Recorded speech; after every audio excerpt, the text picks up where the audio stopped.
Hello everyone, welcome to our YouTube channel. हमारा आज का डिस्कशन होने वाला है CUET एमकॉम एंट्रेंस 2024 के क्वेश्चन पेपर पे। एंड इस क्वेश्चन पेपर की कॉपी आपको हमारे टेलीग्राम चैनल पे भी मिल जाएगी, साथ ही साथ व्हाट्सएप की कम्युनिटी पे भी मिल जाएगी। सबकी लिंक आपको डिस्क्रिप्शन बॉक्स में दी गई है। तो चलो फिर जल्दी से अपना आज का डिस्कशन सेशन स्टार्ट करते हैं, जहाँ हमारे पास सबसे पहला क्वेश्चन है Indian trade classification ITCHS, that is harmonised system of goods, code is having how many digits? 10, 8, 6, 12। इसका करेक्ट आंसर होगा 2, 8, क्योंकि अगर हम लोग ITCHS कोड्स की बात करें तो ओवरऑल ये 8 डिजिट्स का होता है, जिसमें पहला 6 डिजिट होता है related to HS code, harmonise system of goods का कोड होता है, एंड प्लस 2 जो है, क्योंकि 6 डिजिट्स तो डिनोट करा है HS कोड को और 2 डिजिट डिनोट करेगा एडिशनल डिजिट्स को। क्लियर? तो करेक्ट आंसर होगा 2, 8। Next, lead bank scheme of RBI aims for the following objectives except to coordinate the activities of banks and other development agencies, to achieve the objectives of enhancing the flow of bank finance, to promote the bank's role in overall development of the rural sector, to strengthen financial inclusion by providing payment or remittance to migrant labor workforce, low income household and small businesses। अब RBI की lending scheme की बात करें तो पहला, दूसरा, तीसरा तो ठीक है कि वो बैंक की एक्टिविटीज़ को कोऑर्डिनेट करते हैं, कोशिश करते हैं कि बैंक से रिलेटेड ऑब्जेक्टिव्स अचीव कर पाएँ, बैंक के रोल को प्रमोट कर पाएँ, बट उनका काम कभी भी ये नहीं होता कि माइग्रेंट लेबर वर्कफोर्स को या जिनकी इनकम लो है उनको किसी तरीके से स्ट्रेंथन करना है। उनकी फाइनेंशियल कंडीशन पे ये फोकस नहीं रखते हैं। तो एज पर गिवन ऑप्शन करेक्ट आंसर होगा 4, क्योंकि यही पूछा था कि इसमें से कौन से इसके ऑब्जेक्टिव्स नहीं है। नेक्स्ट क्वेश्चन है, apart from GDP, GNI and NNI, the other important indicators to measure health of an economy will be capital formation and savings, gross national expenditure, income of HNI citizens, deposits in Swiss bank। देखो, इन तीनों के अलावा जो economy की health को major करता है वो है capital formation as well as savings. तो करेक्ट आंसर होगा first. Next, table 1 is the frequencies of occurrence of data values in a data set. आपको इस क्वेश्चन की हेल्प से मोड का कैलकुलेशन करना है, और मोड मतलब क्या होता है? जिसकी फ्रीक्वेंसी सबसे ज़्यादा होती है। एंड यहाँ देखो सबसे ज़्यादा फ्रीक्वेंसी क्या है? 4, तो मोड क्या हो जाएगा? 18 एज पर गिवन ऑप्शन। करेक्ट आंसर होगा first, 18। Next, which of the following are general insurance companies in public sector. अगर हम लोग पब्लिक सेक्टर की बात करें तो जो जनरल इंश्योरेंस कंपनीज हैं, पहली तो है new India assurance company limited, दूसरी है United India insurance company limited, तीसरी है ओरिएंटल इंश्योरेंस कंपनी लिमिटेड, और चौथी है नेशनल इंश्योरेंस कंपनी लिमिटेड। हमारे पास ऑप्शन दिया है SBI general insurance limited company, ये करेक्ट नहीं है, बाकी तीनों करेक्ट है। फर्स्ट, सेकेंड एंड लास्ट, ये तीनों ही जनरल इंश्योरेंस कंपनीज हैं इन पब्लिक सेक्टर। तो एज पर गिवन ऑप्शन करेक्ट आंसर होगा 2, A, B and D only. Next, arrange the following in order of its sequence in decision making process. Decision making process में देखते हैं, analyse the alternatives, generate multiple alternatives, recognise that a decision needs to be made, implement the selected alternatives. देखो सबसे पहले तो होगा कि आपको जो डिसीजन लेना है उसको रिकॉग्नाइज करना होगा, देन उससे रिलेटेड जितने भी ऑल्टरनेटिव्स जनरेट हो सके उनको जनरेट करोगे, फिर हर एक ऑल्टरनेटिव को एनालाइज करोगे, एंड जो भी ऑल्टरनेटिव आप सेलेक्ट करोगे उसको इम्प्लीमेंट करोगे, मतलब यूज़ में लेकर के आओगे। तो एज पर गिवन ऑप्शन करेक्ट आंसर क्या होगा? C, B, A, D, और ये दिया हुआ है ऑप्शन 2 में, तो करेक्ट आंसर होगा 2। Next, according to the traditional control model approach, arrange the sequence of steps in controlling process. देख लेते हैं, monitor ongoing organisational behaviour, evaluate and take action, compare actual behaviour and results against standards, establish standards. देखो सबसे पहला काम तो ये होता है कि आपको स्टैंडर्ड्स इस्टेब्लिश करना होता है, फिर आप उसके अकॉर्डिंग बिहेवियर को एंड रिजल्ट्स को मॉनिटर करते हो, फिर जो एक्चुअल बिहेवियर है उससे रिजल्ट्स को कंपेयर करते हो एंड इवैल्यूएट करके एक्शन लेते हो। तो करेक्ट आंसर होगा 3rd। Next, A firm's long-run decision to enter in or exit from a market depends upon firm's ability to manage total revenue, total cost, quantity produced, ATC, and price of the goods price. Which among the following is best suited for an entrepreneur interested to enter into a market? अगर आप market में enter करना चाह रहे हो तो आपका total revenue total cost से कम हो तो आप कभी भी एंटर नहीं करोगे। अगर आपका total revenue divided by quantity less हो total quantity divided by total cost divided by quantity से। मतलब ये हम किसकी बात कर रहे हैं, एवरेज रेवेन्यू हमारा कम है किससे बेटा, एवरेज कॉस्ट से, तो भी हम एंटर नहीं करेंगे। अगर हमारे प्रोडक्ट की प्राइस हमारे एवरेज टोटल कॉस्ट से ज़्यादा है तब चांसेस है, एंड प्राइस अगर 80 से कम है तो नहीं। बेसिकली होता क्या है ना कि जब हम लोग देखते हैं कि हम लोग अपनी टोटल कॉस्ट को रिकवर कर सकते हैं स्पेशली वेरिएबल कॉस्ट, तब हम एंटर करना प्रेफर करते हैं। तो करेक्ट आंसर होगा third. Next, according to the sale of goods act, modes of fixing the price by one or the other are, it may be expressly fixed by the contract itself, yes.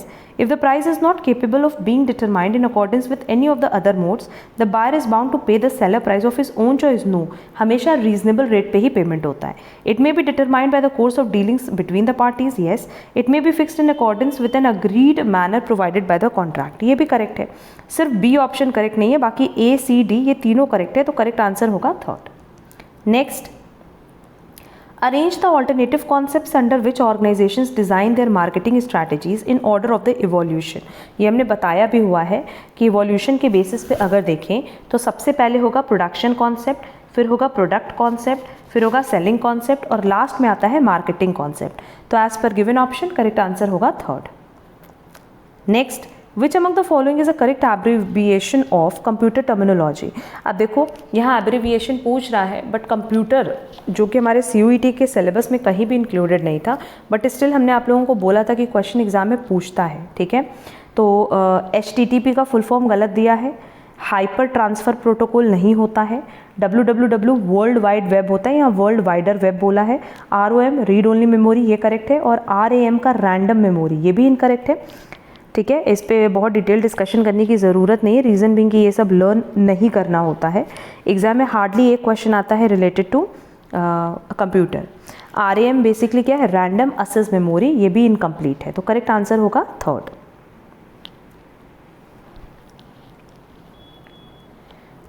Next, accounting standards deal with various aspects of accounting events, arrange it in proper sequence. देखो सबसे पहला काम हम लोग करते हैं events and transactions को recognise करते हैं, उसके बाद उनको मेजर करते हैं, फिर उनका प्रॉपर प्रेजेंटेशन करते हैं फाइनेंशियल स्टेटमेंट में, एंड एट लास्ट सारे ट्रांजैक्शंस एंड इवेंट्स को डिस्क्लोज करते हैं उनके राइट प्लेस पे। तो करेक्ट आंसर होगा third. Next, a matrix having only m rows and 1 column. अगर एक कॉलम है सिर्फ तो कॉलम मैट्रिक्स, सिर्फ एक रो होता तो रो मैट्रिक्स। तो करेक्ट आंसर होगा 2 column matrix. Next, in reference to fire insurance following facts are given, identify the correct statement.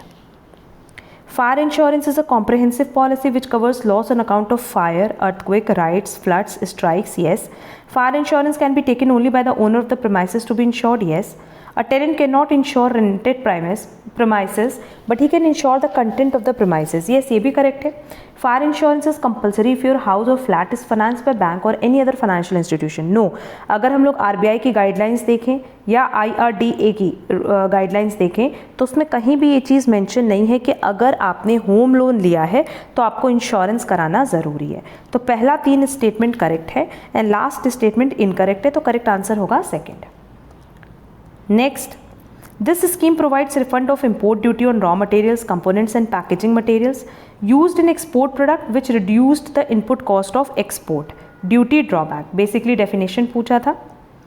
Next, to understand the use of scarce resources and to study the composition of GDP, आपको ये बताना है कि GDP को कितने components में divide किया जाता है। No doubt consumption, investment, government spending, that is government purchases and export। तो पहला, दूसरा, तीसरा करेक्ट है, नेट इंपोर्ट इसका पार्ट नहीं होता है।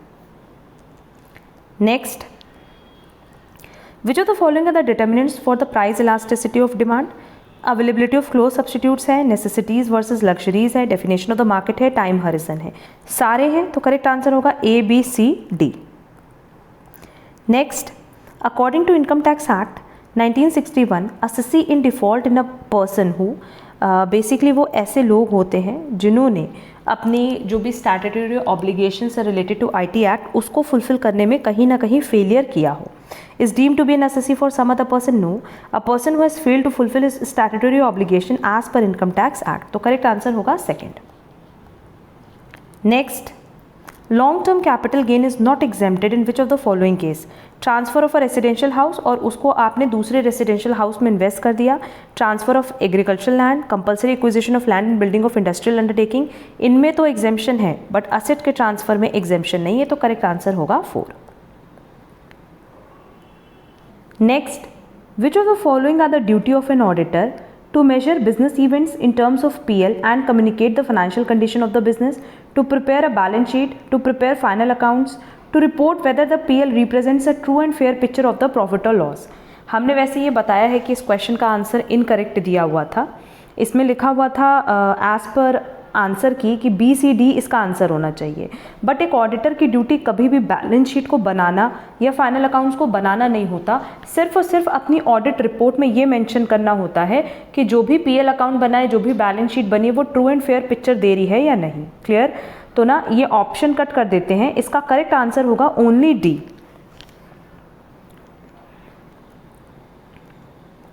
Next, Keynesian relationship between income and consumption. अगर इनकम कंजम्पशन की बात कर रहे हैं तो सिंपली ये बता रहा है कंजम्पशन फंक्शन को. नेक्स्ट, ये क्वेश्चन बहुत इजी था. Amit deposited ₹1200 to a bank at the rate 9% per annum. आपको टोटल इंटरेस्ट बताना है 3 साल का. सीधे सीधे सिंपल इंटरेस्ट की यहाँ बात कर रहा है, तो ये हो जाएगा 1200 principal amount, rate of interest is 9% and years कितना है 3. तो जब हम इसको सॉल्व करेंगे तो सीधे सीधे मेरे पास आ जाएगा 324, जो कि ऑप्शन 1 में गिवन है. Next, which among the following is an activity offered by SIDBI under promotional and development support or through credit plus approach? MSME advisory. Basically यहाँ बात करें micro small and medium enterprise की. Correct answer होगा first. Theory questions हैं इसलिए इस पर ज़्यादा डिस्कशन नहीं कर रहे हैं. Next, which of the following is are true for secondary market. अब सेकेंडरी मार्केट के लिए देखो, facilitates liquidity and marketability of securities, yes. Provides valuation of securities, yes. Enables price discovery, creates a wealth effect. ये चारों ही option correct है. Next, which authority acts as a facilitator of export and import in India? DGFT. Correct answer होगा first, director general foreign trade. Next, advertising appeals should have which of the following characteristics? Entertaining, meaningful, distinctive, believable. देखो entertaining नहीं भी होगा तो चलेगा, पर meaningful होना चाहिए, डिस्टिंक्टिव होना चाहिए, बिलीवेबल होना चाहिए. मतलब यहाँ ये नहीं बोल रहे कि कैसा होता है, यहाँ पूछ रहा है शुड हैव, क्या क्या चीज़ें उसमें होनी चाहिए. तो एडवर्टीजमेंट ऐसा होना चाहिए ना कि लोग उस पर भरोसा कर सके. तो करेक्ट आंसर होगा BCD only. Next, which of the following statement is true for securities transaction tax? अब सिक्योरिटीज ट्रांजैक्शन टैक्स की बात करें तो ये कैसा टैक्स है जो कि इक्विटी शेयर्स या इक्विटी ओरिएंटेड म्यूचुअल फंड्स या डेरिवेटिव्स के खरीदने और बेचने पे लगता है. क्लियर? तो यहाँ ऑप्शन 1 ही करेक्ट है कि लेवीड ऑन द बाइंग और selling of shares in the stock market.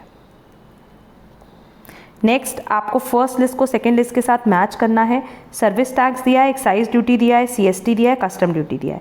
Service tax basically अब ये GST जब से आया है तो सर्विस टैक्स उसी का पार्ट बन गया है. सर्विस टैक्स अब नहीं एप्लीकेबल है, वो GST में सबसम्ड हो गया है. ठीक है. देन अगर हम एक्साइज ड्यूटी की बात करें तो ये प्रोडक्शन से रिलेटेड होता है. सेंट्रल सेल्स टैक्स की बात करें तो ये भी अब देखा जाए तो GST का ही पार्ट हो चुका और ये सेल्स पे लगता है, जो जनरली इंटर स्टेट सेल्स होती है उस पे एप्लीकेबल होता है. और कस्टम ड्यूटी किस पे होता है? Export and import of goods पे. तो सर्विस टैक्स के लिए होगा actually borne by the customers and subsumed under GST. Excise duty production से रिलेटेड है. सेंट्रल सेल्स टैक्स ये inter state trade and commerce से रिलेटेड और custom duty related export import से. तो एज पर गिवन ऑप्शन करेक्ट आंसर होगा 2. Next, again आपको लिस्ट 1 लिस्ट 2 मैच करना है. यहाँ पे आपको सिंपली अगर डेफिनेशन पता है ISLM मॉडल का तो ये बेसिकली क्या करता है? Combines Keynesian cross and elements of the theory of liquidity preference. मतलब A का करेक्ट आंसर होगा 2. B का करेक्ट आंसर होगा shows the points that satisfy. IS curve की बात करें ना, equilibrium in the goods market. फिर C की बात करें, intersection of IS and LM curve. ये इंटरसेक्ट कहाँ करता है? ये पॉइंट जो होता है वो शो करता है interest rate and income that satisfy equilibrium in both market for a given price level, that is इसका करेक्ट आंसर है 4। और LM कर्व क्या है, shows the point that satisfy equilibrium in the money market, ठीक है। IS curve good market को show करता है, LM कर्व मनी मार्केट को शो करता है। और ये भी हमने अपने चैनल पे ऑलरेडी ये क्वेश्चन डिस्कस किया हुआ है, ये पॉइंट डिस्कस किया हुआ है। करेक्ट आंसर होगा 4। Next, at how many levels consumer protection councils are established? Basically 3 tier ये होता है। कंज्यूमर डिस्प्यूट्स रिड्रेसल एजेंसीज की बात करें, पहला district consumer dispute redressal form, दूसरा स्टेट कंज्यूमर और तीसरा नेशनल कंज्यूमर। तो एज पर गिवन ऑप्शन करेक्ट आंसर होगा 3, central, state and district. Central को बेसिकली हम लोग इसको बोलते हैं डिस्ट्रिक्ट, स्टेट एंड नेशनल, ठीक है। Next, clerical errors in the books of accounts are classified as errors of omission and errors of commission, compensating, non-compensating error, error of duplication, error of replication, error of principal and subjective errors। देखो अगर हम लोग books of accounts की बात करें तो जो error है 4 होते हैं, error of omission, commission, principle and compensating error. और इस पे हमने ऑलरेडी एक बहुत डिटेल क्लास भी अपलोड की हुई है। तो एज पर गिवन ऑप्शन करेक्ट आंसर होगा फर्स्ट, क्योंकि सिर्फ इसी में error of omission and error of commission दिया है। बाकी देखो कंपनसेटिंग एरर होता है बट नॉन कंपनसेटिंग नहीं होता, डुप्लीकेशन रेप्लिकेशन नहीं होता, प्रिंसिपल होता है बट सब्जेक्टिव एरर नहीं होता है। Next, an arrangement where a group of banks which may not have any other business relationship with the borrower participate for a single loan। जब सिंगल लोन की बात होती है ना तो इस प्रोसेस को हम कहते हैं loan syndication. Next, for a certain establishment, the total revenue function R and the total cost function C are given by this and this, where X is equal to output, obtain the output for which profit is maximum। देखो मैं profit maximum बताना है, ये question हम बता रहे, एक बार आप लोग ज़रूर से ट्राई करना कि अगर हम लोग प्रॉफिट की बात करें तो ये होता है total revenue minus total cost. Total revenue मेरे पास ऑलरेडी गिवन है और टोटल कॉस्ट मेरे पास गिवन है, क्योंकि इन दोनों को माइनस करेंगे रेवेन्यू माइनस कॉस्ट तो मेरे पास प्रॉफिट आ जाएगा। और यहाँ पे हमें डिफरेंशिएशन अप्लाई करना है, तो ये डिफरेंशिएशन अप्लाई करके आप लोग ज़रूर से ट्राई करना। इसका करेक्ट आंसर फर्स्ट है 7 और इसका डिटेल सोल्यूशन आप लोगों को मिलेगा हमारे टेलीग्राम चैनल पे एज वेल एज व्हाट्सएप के कम्युनिटी ग्रुप पे, दोनों की लिंक आपको डिस्क्रिप्शन बॉक्स में प्रोवाइड की गई है। नेक्स्ट इज, आपको 2 लिस्ट दी हुई है, मैच करना है, actual estimates, provisional estimates, budget estimates and advance estimates. देखो अगर हम लोग एक्चुअल एस्टिमेट्स की बात करें तो ये पिछले साल का एक्चुअल एस्टिमेट्स कहाँ से बताओगे, जो पिछले साल में प्रीसीडिंग फाइनेंशियल ईयर में आपके एक्सपेंडिचर और रिसीट्स रहे होंगे उन्हीं की बात कर रहे हैं। अगर प्रोविजनल एस्टिमेट्स की बात करें तो प्रोविजनल मतलब जो करंट, मतलब आज के फाइनेंशियल ईयर में जो पॉसिबल हैं एक्सपेंडिचर एंड रेवेन्यू, उनको एस्टिमेट करते हैं। बजट एस्टिमेट्स ये बेसिकली बेस्ड होता है कमिंग फाइनेंशियल ईयर के लिए। और एडवांस्ड एस्टिमेट्स कोई भी सिचुएशन अकर होने के पहले, that is made before the actual occurrence of economic activity, कोई इकोनॉमिक एक्टिविटी होने के पहले ही जब एस्टिमेट करते हैं तो उसको हम एडवांस एस्टिमेट कहते हैं, ठीक है। तो एक्चुअल एस्टिमेट्स के लिए मतलब ए के लिए हमारा होगा 3rd preceding financial year, B के लिए होगा करंट फाइनेंशियल ईयर, सी के लिए होगा कमिंग फाइनेंशियल ईयर और डी के लिए होगा 4th। तो एज पर गिवन ऑप्शन करेक्ट आंसर होगा 2। Next, where title and shares of a company is in dispute, the matter has to be resolved by court, arbitrator, company law board, central board। देखो आज पर final answer की अभी भी correct answer company law board है, but इसका correct answer होना चाहिए कोर्ट, क्योंकि सिविल कोर्ट ही इसको डील करता है। नेक्स्ट, अगेन हमारे पास 2 लिस्ट दी, हमें मैच करना है। गैप, नो डाउट गैप का फुल फॉर्म होता है जर्नली एक्सेप्टेड अकाउंटिंग प्रिंसिपल, जो कि हमारे पास ऑप्शन 3 में दिया हुआ है। IASB इसका फुल फॉर्म है इंटरनेशनल अकाउंटिंग स्टैंडर्ड्स बोर्ड, जो कि ऑप्शन 4 में दिया है। NFRA इसका फुल फॉर्म है नेशनल फाइनेंशियल रिपोर्टिंग अथॉरिटी और इनका काम होता है रिकॉग्निशन करना, measurement, presentation and disclosure of accounting transaction.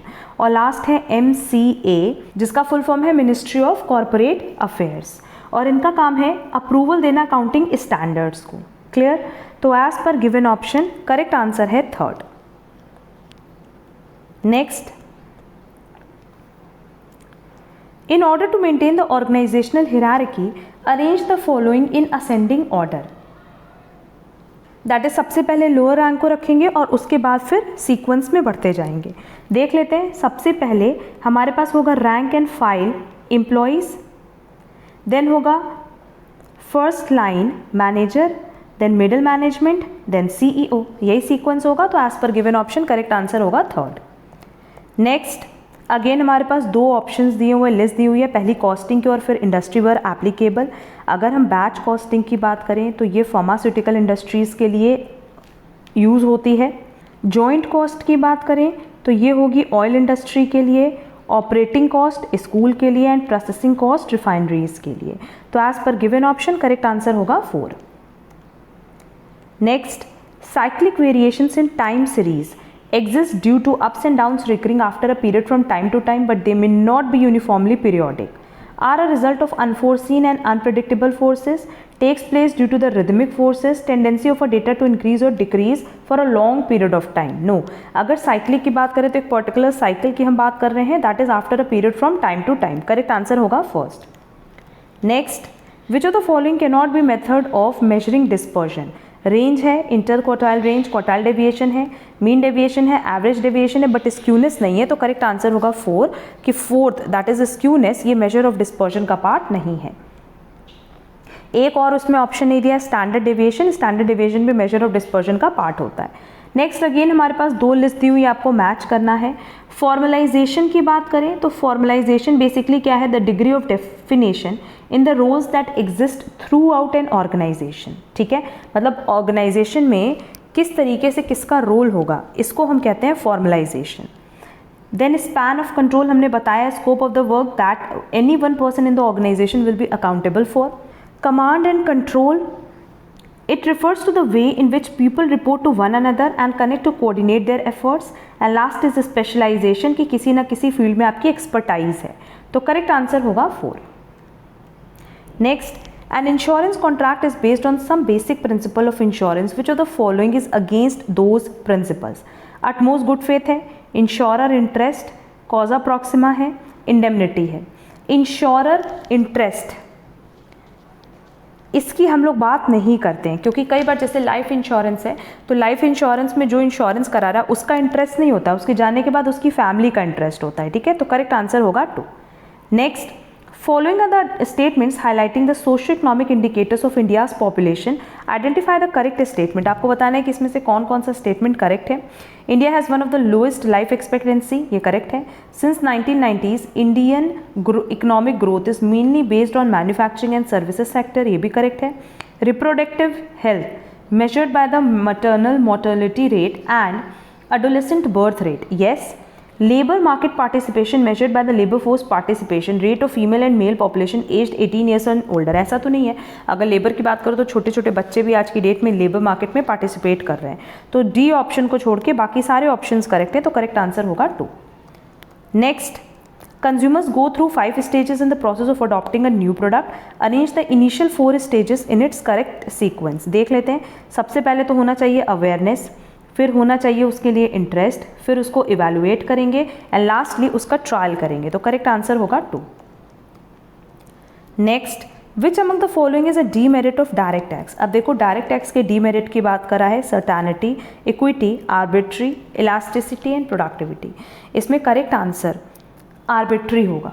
Arbitrary क्यों होगा, क्योंकि अगर आप लोग देखोगे डायरेक्ट टैक्स में जो स्लैब रेट बनता है वो किसी भी बेसिस पे या किसी भी फॉर्मूले पे नहीं बना है। सिंपली क्या होता है कि जो फाइनेंस मिनिस्टर है उनको जो समझ में आएगा वो उसके अकॉर्डिंग स्लैब रेट बना सकते हैं। इसके लिए क्या कोई फिक्स फॉर्मूला है? नहीं, इसके लिए कोई फिक्स फॉर्मूला नहीं है, इसीलिए हम इसको आर्बिट्री कहते हैं। तो करेक्ट आंसर होगा 3rd कि ये सबसे बड़ा डीमेरिट है डायरेक्ट टैक्स का। Next is, if goods are invoiced to the branch at cost, the trading result of branch can be ascertained by which of the following method? Cost पे हो रहा है, इन्वॉइस प्राइस पे नहीं। ठीक है, तो डेटर मेथड से भी हम एनालिसिस कर सकते हैं, ट्रेडिंग PL मेथड से भी कर सकते हैं, स्टॉक डेटर मेथड से भी कर सकते हैं, बट होलसेल ब्रांच मेथड से नहीं कर सकते। तो करेक्ट आंसर होगा 2, A, B and C only. Next,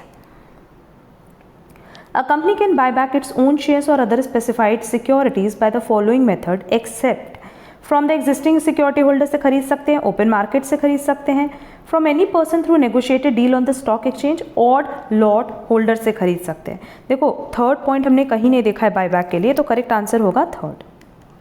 next, Under the IT Act 1961, HUF consists the following except all persons lineally descended from a common ancestor and includes their wife. ये तो correct है. Unmarried daughters को भी include करते हैं, head of HUF को भी include करते हैं. But a stranger who has been residing within a family since 10 years, no. यहाँ पे तो जो HUF में आपको जो पार्टिसिपेट करने का राइट मिलता है वो बाय बर्थ मिलता है. ठीक, भले आपके साथ कोई रह रहा हो, भले कितने साल से भी रह रहा हो, क्योंकि वो स्ट्रेंजर है तो उसको हम पार्ट नहीं बना सकते HUF का. नेक्स्ट इज 2 लिस्ट दी हुई है, रिटेलर टाइप एंड डिस्क्रिप्शन. सबसे पहले देखो स्पेशलिटी स्टोर की बात करें तो स्पेशलिटी स्टोर मतलब एक ऐसा स्टोर जहाँ पे नैरो प्रोडक्ट लाइन होगा डीप असॉर्टमेंट के साथ, क्योंकि स्पेशलिटी है तो वो वहाँ पे प्रोडक्ट्स कम होंगे बट कुछ ना कुछ हर एक प्रोडक्ट की स्पेशलिटी होगी. Convenience store, a relatively small store located near residential areas. जो हमारे घर के आसपास छोटे मोटे स्टोर होते हैं उनको हम लोग कन्वीनियंस स्टोर कहते हैं. Next is super market. Super market में नो डाउट आपको बहुत सारे प्रोडक्ट्स मिलते हैं और लो कॉस्ट पे मिलते हैं, इसलिए करेक्ट आंसर इसका सेकेंड होगा. And last is department store, a store that carry several products lines. बहुत सारे उसमें ऑप्शंस होते हैं, हाउस होल्ड भी होंगे तो क्लोथिंग भी होंगे, आपको बहुत सारे प्रोडक्ट एक ही प्लेस पे मिल जाएंगे. एज पर गिवन ऑप्शन करेक्ट आंसर होगा थर्ड. Next is which of the following are the possible objectives of informative advertisement? Communicating customer value, yes. Telling the market about a new product, yes. Maintaining customer relationships. Explaining how a product works, yes. क्योंकि informative की बात कर रहा है तो यहाँ पे हमें कस्टमर के साथ रिलेशन बनाने की बात हम नहीं करते हैं, यहाँ सिर्फ और सिर्फ अपने प्रोडक्ट से रिलेटेड इन्फॉर्मेशन की बात करते हैं, तो करेक्ट आंसर होगा first. Next, which among the following is not a function of filing system in office? Classification of documents है, filing of letters and other documents है, प्रिजर्वेशन ऑफ फाइल कवर्स और folders in cabinet fitted with drawers है, disposal and discard of old paper and records when they are useful. जब वो useful है तो आप उसको क्यों हटाओगे? आप हटाओगे क्या? नहीं. तो करेक्ट आंसर होगा फोर्थ कि ये फंक्शन नहीं है फाइलिंग सिस्टम इन ऑफिस का. नेक्स्ट इज 2 लिस्ट दी हुई है, मैच करना है. A and B contract to marry each other before the time fix for the marriage, A goes mad. हमने ये वाला ऑप्शन बताया भी है कि ये बेसिकली हम लोग इसको वॉइड मानते हैं. क्यों? क्योंकि पहले जब कॉन्ट्रैक्ट बना तब तो वैलिड था, बट बाद में कुछ ऐसा हुआ जिसकी वजह से वो वॉइड हो गया. या फिर हम उसको कह सकते हैं कि सुपरवेनिंग इम्पॉसिबिलिटी, मतलब बाद में कुछ ऐसा आकर किया जिसकी वजह से वो कॉन्ट्रैक्ट नहीं कंटिन्यू हो सकता, तो उसको हम कहते हैं सुपरवेनिंग इम्पॉसिबिलिटी. ठीक. Then A agrees to sell B 100 bags of wheat at rupees 1650 per bag. Before delivery the government bans private trading in wheat. तो ये तो subsequent illegality हुई कि जो चीज़ पहले लीगल थी बाद में ऐसा कुछ हुआ जिसकी वजह से वो इलीगल हो गया. Next, A contract to B 1000 a loan to B if B marries C. C dies without being married to B. C की डेथ हो गई और उसकी शादी भी नहीं हुई, तो ये कैसा कॉन्ट्रैक्ट है? Contingent contract. And last is A threatening to murder B's son makes B agree to sell his car. मतलब यहाँ पे बेसिकली क्या हो रहा है कि हम बात कर रहे हैं कि कंसेंट फ्री नहीं है, डरा के धमका के जब आपके साथ कॉन्ट्रैक्ट एंटर किया जाता है तो उसको हम कहते हैं कोअर्शन. तो ये हो जाएगा reputation of a voidable contract. अच्छा, अगर हम लोग इसकी बात करें इंडियन कॉन्ट्रैक्ट एक्ट की, तो हमने बहुत सारे क्वेश्चंस, बहुत सारे MCQs इसके डिटेल में अपलोड किए हुए हैं, लिंक आपको डिस्क्रिप्शन बॉक्स में दी गई है. Next, The provisions concerning the company auditor are contained from section 224 to 233B of Companies Act. देखो यहाँ पे इन्होंने क्या किया है ना कि ये जो सेक्शन है ये 1956 से रिलेटेड है, इसलिए बहुत सारे स्टूडेंट्स सबसे कह रहे थे कि मैम ये क्वेश्चन भी गलत है, इसके भी आंसर्स गलत है. नहीं, आंसर्स गलत नहीं है इसके. ठीक है, हम पहले ही बता दें कि इसके आंसर्स गलत नहीं है. सिंपली यहाँ पे क्या है ना कि इन्होंने कंपनीज एक्ट 2013 को ना कंसिडर करके 1956 को कंसिडर किया, इसलिए थोड़ी कन्फ्यूजन हो रही थी. सेक्शन 227 ये रिलेटेड है powers and duties of auditor से. देन 226 ये रिलेटेड है qualification and disqualification of auditor से. 231 right of auditor to attend general meeting and 230 reading and inspection of auditor's report. तो एज पर गिवन ऑप्शन करेक्ट आंसर होगा third. Next, arrange the following contribution in developing management thought and theories in different time period oldest to newest. अब इनका contribution बताना है management thought से related. सबसे पहले हेनरी फ्योल थे, फिर एल्टन मेयो थे, फिर चेस्टर बर्नार्ड थे और फिर अब्राहम मैस्लो थे. इनके चाहो तो ईयर याद कर सकते हो, वैसे याद करने की ज़रूरत नहीं है क्योंकि हमने बहुत बार बताया about management theories thoughts and उसमें इसी सीक्वेंस में हमने चीज़ें डिस्कस की हैं. तो करेक्ट आंसर होगा first. Next, which among the following can not be considered as refinance institution? NABARD है, सिडबी है, एनएचबी है। एनएचबी का बेसिकली फुल फॉर्म है नेशनल हाउसिंग बैंक, और बाकी दोनों का नो डाउट आप लोग को पता है। ये तीनों ही ना रीफाइनेंस इंस्टीट्यूशंस मानी जाती हैं। बट अगर हम लोग एग्जिम बैंक की बात करें तो ये एक्सपोर्ट इम्पोर्ट से रिलेटेड होता है। बेसिकली ये बिलोंग करता है टर्म लेंडिंग इंस्टीट्यूशन से। तो करेक्ट आंसर होगा थर्ड कि ये रीफाइनेंस इंस्टीट्यूशन नहीं है। Next, employees contribution to pension fund is specified under section. अब वैसे अगर देखा जाए, हमने पहले भी बताया था कि 80CCD इसमें ना एम्प्लॉयर एम्प्लॉय दोनों के कंट्रीब्यूशन के बारे में बात करता है। बट स्पेसिफिकली अगर हम लोग एम्प्लॉयर कंट्रीब्यूशन की बात करें तो वो है 80CCD सबसेक्शन 2 में। और क्योंकि ऑप्शन नहीं दिया हुआ है हमारे पास क्वेश्चन में, इसीलिए ना इस क्वेश्चन को ड्रॉप कर दिया गया, कट कर दिया गया। तो आप लोग भी कट कर दो, बस इतना याद रखना कि करेक्ट आंसर होगा सेक्शन 80CCD सबसेक्शन 2। वैसे अगर देखा जाए तो 80CCD भी हो सकता था, क्योंकि उसमें ना एम्प्लॉयर एम्प्लॉय दोनों के कॉन्ट्रीब्यूशन को इंक्लूड करता है। बट मोर स्पेसिफिकली क्या होगा, subsection 2।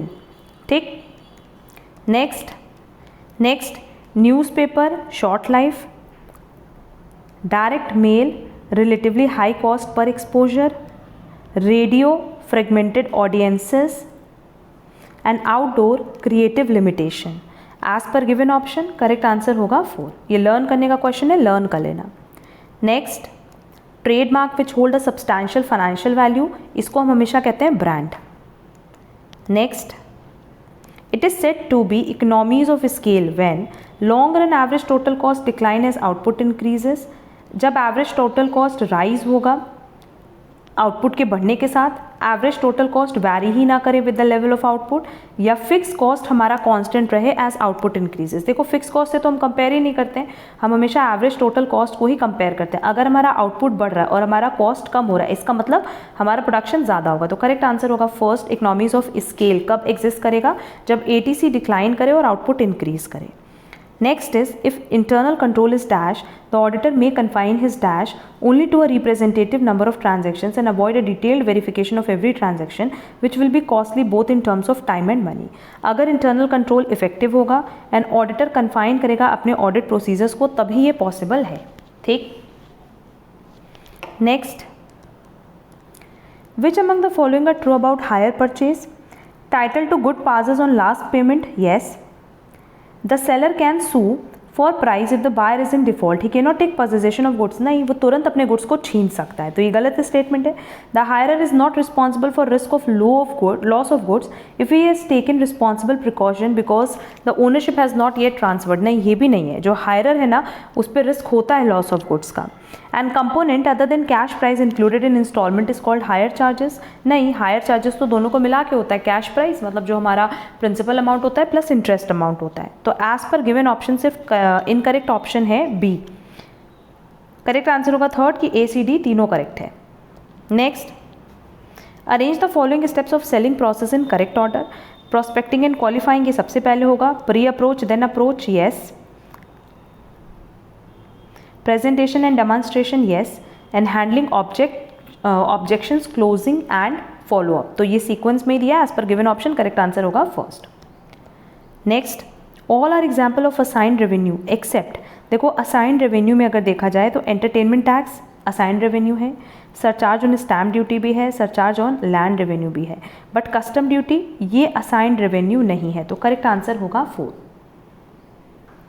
Next, arrange the sequence of following institution in order of the year of establishment. Year of establishment बताना है। देखो सबसे पहले तो हमारे पास होगा IDBI, क्योंकि अगर इसकी ईयर ऑफ एस्टैब्लिशमेंट की बात करें तो ये हुआ था 1 जुलाई 1964। देन है नाबार्ड, इसकी ईयर ऑफ एस्टैब्लिशमेंट की बात करें तो 12 जुलाई 1982। देन है SIDBI, इसका ईयर ऑफ एस्टैब्लिशमेंट था 2 अप्रैल 1990। And last is IDFC 30 January 1997। As पर गिवन ऑप्शन करेक्ट आंसर है second. Next, financial year in India ends on 1 अप्रैल से स्टार्ट होता है और 31 मार्च नेक्स्ट ईयर हमेशा एंड होता है। तो करेक्ट आंसर होगा first. Next, A company can remove a director before the expiry of the period of his office by passing a special resolution, no, ordinary resolution, no, board resolution, no, a resolution by special notice. Next, which among the following is an ancillary function of bank? Bank का ancillary function credit creation, demand deposit, lending of function, lending of funds, ये तो main functions हो गए। Foreign exchange से related जो वो transaction करते हैं वो एंजिलरी फंक्शंस हैं, मतलब जो पैरेलल फंक्शंस चलते हैं, ठीक। तो करेक्ट आंसर होगा first. Next, arrange the following incidents in order of their occurrence. Again देखो, establishment of LIC, IRDA, insurance act और FDI की बात कर रहा है। अगर हम बात करें सीक्वेंस की, तो सबसे पहले इंश्योरेंस एक्ट है जो कि 1938 में इस्टेब्लिश्ड हुआ था। देन LIC है 1956। देन IRDA है अप्रैल 2000 एंड FDI की बात करें तो इसकी स्पेसिफिक डेट भी हम बता दे रहे हैं 22 ऑफ मार्च 2021। क्लियर? तो एज पर गिवन ऑप्शन करेक्ट आंसर होगा 2। नेक्स्ट, अगेन हमारे पास देखो 2 लिस्ट दी हुई हैं और यहाँ पीस के बारे में बात किया है। तो अगर हम लोग प्रोडक्ट की बात करें तो प्रोडक्ट में हम लोग हमेशा देखते हैं about acceptability, price affordability, place accessibility, promotion awareness. तो करेक्ट आंसर होगा 4th। Next, any general meeting held between 2 annual general meeting, इसको हम लोग हमेशा एक्स्ट्रा जर्नल मीटिंग या एक्स्ट्रा ऑर्डिनरी जर्नल मीटिंग कहते हैं, दैट इज EGM बोलते हैं। तो करेक्ट आंसर होगा 1st। Next, GEM portal, that is government e-marketplace, is a government to government e-commerce platform, that is correct answer होगा 2। Next, 2 list दी हुई है, मैच करना है। मिडिल ऑफिस की बात करें तो is a part of operation division of the business unit. Then office automation, aim is to reduce paper work and speed up business operation. Virtual office, office without physical space and facilities. Back office, जहाँ पे हम administration की बात करते हैं। तो as पर given option correct answer होगा 2। नेक्स्ट, अगेन हमारे पास 2 लिस्ट दी हुई है, मैच करना है। Purely financial charges, financial charges क्या होगा? Interest on bank loan, mortgage and debentures. Appropriation of profits, dividend paid हो गया। Writing off intangible and fictitious assets मतलब अमोर्टाइजेशन हो गया। प्योर फाइनेंशियल इनकम्स हो गया डिविडेंड रिसीव। तो एज पर गिवन ऑप्शन करेक्ट आंसर होगा 4th। Next, out of the following statement, which one is incorrect as regard to director identification number, that is DIN number? DIN is a unique identification number and once obtained is a valid throughout the lifetime of a director. Yes, DIN एक mandatory है अगर देखा जाए Indian companies के directors के लिए। Yes, DIN is mandatory for directors of foreign company having branches office in India. No, अगर foreign company है तो उनके लिए हम यहाँ मैंडेट नहीं कर रहे हैं, मैंडेटरी है for Indian companies. A single DIN is required for an individual irrespective of number of directorships held by him. Yes, अगर एक पर्टिकुलर डायरेक्टर कितनी भी कंपनी में डायरेक्टर्स है उनके लिए एक ही DIN नंबर वैलिड होता है। तो करेक्ट आंसर होगा 3rd कि ये इनकरेक्ट स्टेटमेंट है। और हमारा आज का लास्ट क्वेश्चन है, auto correlation in any regression model raises question about the validity of the model. ये भी लर्न करने वाला क्वेश्चन है तो साथ ही साथ लर्न कर लेना। ये ओवरऑल हमारे पास 75 MCQs थे related to CUET MCOM entrance PG 2024। ये क्वेश्चन पेपर अगर वैसा देखा जाए तो मिक्स था क्योंकि इसमें न्यूमेरिकल्स बहुत कम थे, 1-2 न्यूमेरिकल्स थे और ज़्यादातर हमारे पास थ्योरेटिकल क्वेश्चंस ही थे जो कि बेसिक लेवल के नहीं थे, थोड़े एडवांस लेवल के थे। तो सिंपली यहाँ पे आपको प्रिपरेशन बहुत अच्छे से करनी होगी क्योंकि अगर आप मैक्सिमम सब्जेक्ट्स देखोगे, कॉस्टिंग के क्वेश्चन इन्होंने ज़्यादा इंक्लूड नहीं किए, स्टैटिस्टिक्स नहीं किया, अकाउंट्स इंक्लूड नहीं किया है और जो अकाउंट्स के कुछ पोर्शन इन्होंने इंक्लूड किए हैं वो भी हमारे कोर्स का पार्ट नहीं है। जैसे अगर ये अमोर्टाइजेशन के बारे में पूछ रहे हैं तो ये सब पार्ट हमारे कोर्स में है ही नहीं। Error of commission, error of omission, ये सब बेसिक पार्ट इन्होंने कहीं इंक्लूड ही नहीं किया है, बट स्टिल इन्होंने ये चीज़ क्वेश्चन में इंक्लूड की है, पेपर में इंक्लूड की है। स्टैटिस्टिक्स से रिलेटेड एक ही क्वेश्चन था, मैथ्स से रिलेटेड एक ही क्वेश्चन था। तो सिंपली यही है कि जो हमारे पास ओवरऑल 24 सब्जेक्ट्स हैं सारे के सारे रेलेवेंट हैं, सब अच्छे से आपको प्रैक्टिस करके जाने होंगे। अब इस पेपर के बाद हम उम्मीद करते हैं कि ज़्यादातर स्टूडेंट अपने मार्क्स ज़रूर बताएंगे जो उनको ऑब्टेन हुए हैं इन 2024।